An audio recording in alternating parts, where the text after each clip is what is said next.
July August গণঅভ্যুত্থানে fascist ও স্বৈরাচারী হাসিনা সরকারের পতনের প্রথম বর্ষপূর্তি উপলক্ষে ময়মনসিংহের ভালুকায় বিজয় মিছিল ও আলোচনা সভা অনুষ্ঠিত হয়েছে। মঙ্গলবার সকালে ভালুকা উপজেলা বিএনপি ও অঙ্গ সহযোগী সংগঠনের উদ্যোগে একটি বিজয় মিছিল বের করা হয়। বিস্তারিত থাকছে সাইফুল ইসলামের প্রতিবেদনে। ময়মনসিংহ দক্ষিণ জেলা বিএনপির যুগ্ম আহ্বায়ক রুহুল আমিন মাসুদের নেতৃত্বে মিছিলটি ঢাকা ময়মনসিংহ মহাসড়ক সহ পৌর সদরে বিভিন্ন সড়ক প্রদক্ষিণ শেষে পাইলট স্কুল মোড়ে গিয়ে শেষ হয়। পরে সেখানে এক সংক্ষিপ্ত আলোচনা সভা অনুষ্ঠিত হয়।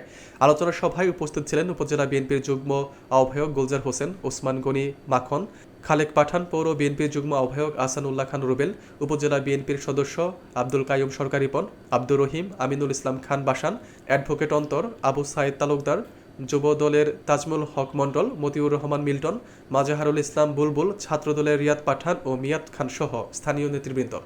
বক্তারা বলেন, ছাত্র জনতার ত্যাগ তিতিক্ষার মাধ্যমে একটি অবৈধ সরকারের পতন হয়েছে। গণতন্ত্র ও ন্যায় বিচার প্রতিষ্ঠায় আমাদের লড়াই অব্যাহত থাকবে। ভালুকা উপজেলা বিএনপির পক্ষ থেকে, ভালুকা উপজেলার সকল পর্যায়ের নেতৃবৃন্দের পক্ষ থেকে লাল গোলাপি শুভেচ্ছা জানিয়ে আমার বক্তব্য শেষ করছি।